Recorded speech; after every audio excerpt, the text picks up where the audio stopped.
we're not just leaving yet. We're hoping that the microphones are still going to circulate around.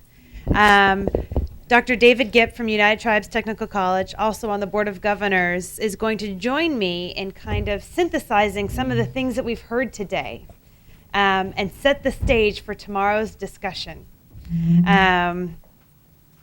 So I hope you'll humor us and participate with us, add to things that we may have missed, add to things that you would like to hear spoken about tomorrow, issues that you want to bring forward, things you want to further pull out. So without further ado, Dr. David Gipp.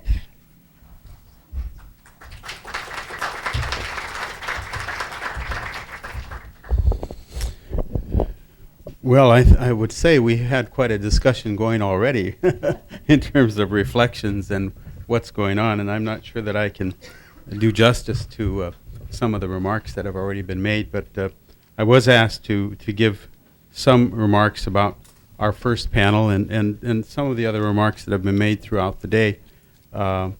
It seems to me that every one of the panels, and both panels and the panelists themselves have really done a wonderful job of not only telling us what their projects and programs have been and how they're contributing to their particular tribal nation and community, but also how they are really reinforcing that infrastructure, which is really critical to all of our lives, as the chief, I think, summed it up so well in terms of the world and the future and the generations to come, the 7 generations.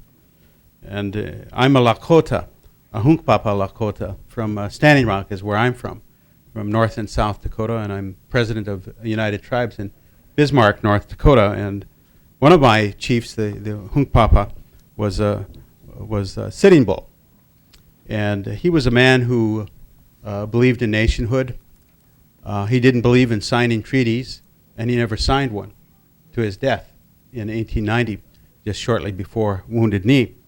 And I talk a little bit about that because you raised the question of what would his generation say about us today, and what would they say about even our remarks and our outlook on life.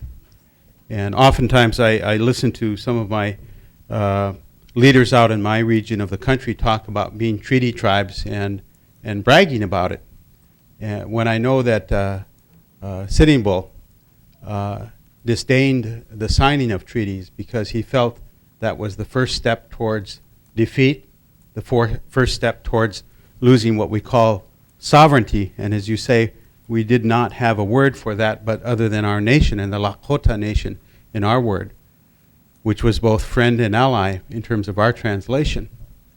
And so we look at that and look at the era and the times and how they have changed, and now we look at what happens with U.S. policy and how that continues to affect or disaffect us, I guess, becomes the other part of the question.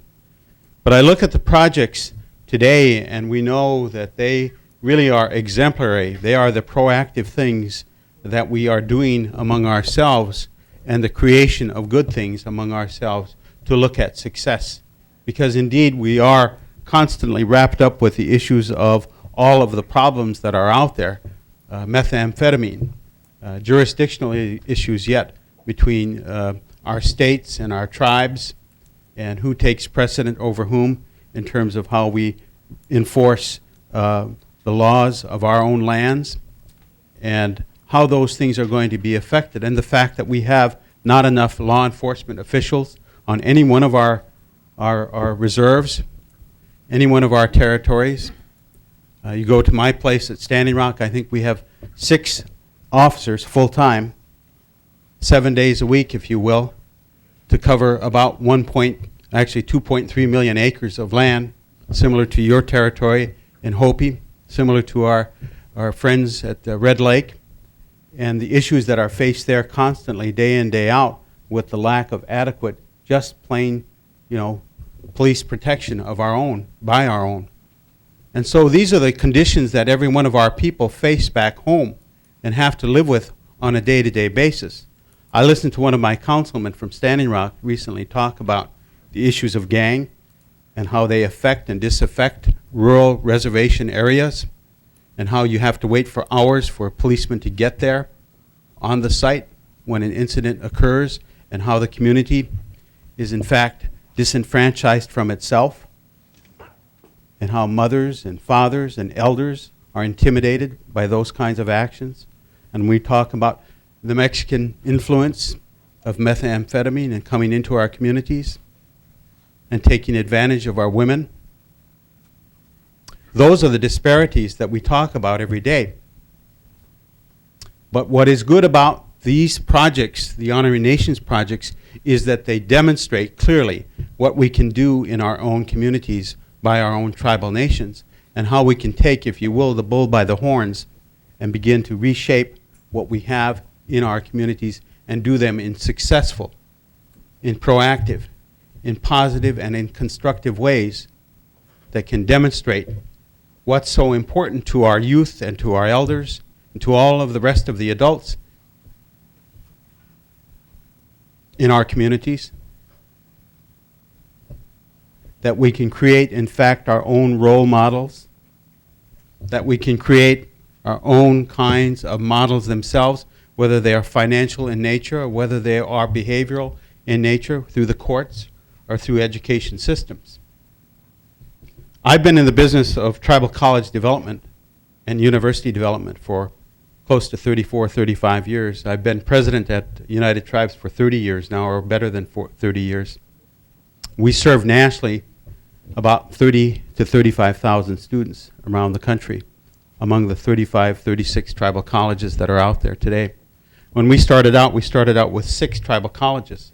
Navajo Nation was at the forefront of creating, at that time, Navajo Community College, now Dene College, and was one of the leaders to help create the movement, if you will. And in North and South Dakota, the core of the tribal college movement began there and emanated out to places like Montana and other parts of the nation, if you will. But when we started out, many, many academics said we could not do that. A, because we didn't have enough educated people to educate ourselves. B, because we didn't have the resources. And the U.S. government testified against us in the first Senate hearing in October of 1975 and said tribal colleges weren't necessary because we already had 3 institutions funded by the federal government and operated by the Bureau of Indian Affairs. We said no, we want to do this ourselves, for ourselves, by ourselves, and through and with and through Indian nations, and to reinforce the sovereignty of Indian tribes. And some among us even challenged us, saying that that is not what we were doing. We prevailed, if you will. At that point in 1974-75, we had about 1,500 tribal students across the country. We have tribal colleges that are not only doing the 2-year programs, but they're doing 4-year programs, and they're doing beginning graduate programs. We're moving from a 2-year to a 4-year institution in the course of 3 years now. One in the area of public health, the other in the area of business, a third area in the area of law enforcement because of the disparities that we see across the land, and the fourth dealing with leadership itself and what tribal leaders need to know. And that is why I think the beginning kinds of curriculum that we see here that's being developed through the Harvard Project on American Indian Development and Economic Development are so critical. And all of the things that we're doing in our tribal communities become so, so relevant to what needs to be taught at and through and in our Indian communities, whether we have populations in rural reservation settings or in urban Indian settings. We must not forget the fact that we have a large concentration of our populations living in places like Minneapolis or LA or Phoenix, Arizona, or Albuquerque and on down the line. We must not leave those young people out of the equation because they are a part of us. Some of them are your relatives. Some of them are your brothers and sisters. They want a part of Indian country, and they want to be a part of Indian country. But we must go back and begin to teach them the issues of value, the issues of language, of culture, and of what community is about. And that, I think, is what is epitomized by the projects that we heard today in all of the panels, in every one of them. Some doing it with resources, some with doing it with few or no resources. but nevertheless doing them. And that was how we began the tribal college movement. What was significant about it is that the U.S. government opposed us all the way. And that's when I think of Sitting Bull, who said, I will do what I will do, and I will prevail. I watched this Emmy-winning movie that was produced about Sitting Bull, and quite frankly, it was one of the greatest misrepresentations, at least the film version, of Sitting Bull. Fine that they used Indian actors, and I'm glad that Indian actors were used as far as part of getting a bit of employment and perhaps some notoriety. But the story was one of the greatest misrepresentations of who we are, Lakota people, Hunkpapa people in particular. Some of the storylines and some of the things that were said in that movie were absolutely untrue. I remember the scene in that movie when Major McLaughlin appeared with Sitting Bull and told him that you will be educated by my schools. And while that may be truth in terms of the policy itself, it was a statement that McLaughlin never said, because Sitting Bull demanded his own schools. He had traveled the world, literally to Europe, in the Wild West shows of Buffalo Bill Cody. He came home, and he went to one of our beginning, if you will, boarding schools back home in a place called Kennel, South Dakota, on the Standing Rock. And he talked to the children of that school. And what he told them was that they needed to learn the words of the white man, the Washichu. They needed to know how to use them and write them and construct them. Because he said, if you don't, you will not survive. He said, I've been out there and I've seen them coming.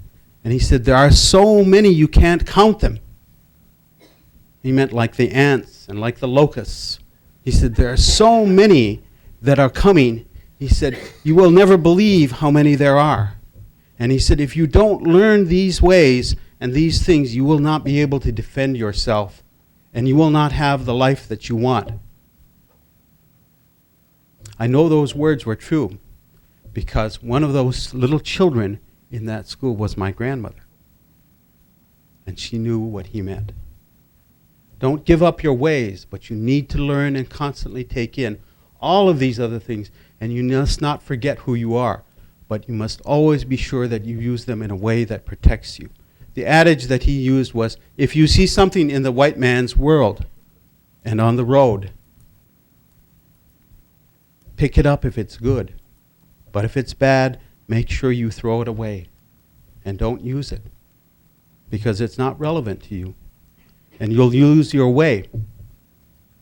Part of that is the issue of things like methamphetamines and alcohol and all of those so-called things that are not a part of our life, because they were not part of our life, at least not among the Lakota, not originally. Now we're battling new kinds of battles. So I look at what we're doing with the Harvard Honoring Nations, and indeed it's a great honor to have sat with this board and to look at the various projects, because then we get to see all of the wonderful and great things that are coming from America in terms of all of our own people, our own Native American Indian tribal nations. This is a good thing. And so you're at a good table, and there are good things in our road, and we can continue to make those good things. That's what I observed today as I listened to all of the wonderful remarks. Yes, challenges, some of them difficult, but nevertheless, I think every one of them, things that we can use in good ways and make that road, a good red road. We talk about it in the way that we say, mitakuye oyase, mitakuye oyase. We're all related. We're all connected. There's not one of us that isn't connected. No matter what your language, no matter what your heritage, no matter how you understand your way, we're all connected. And that's the way we have to be.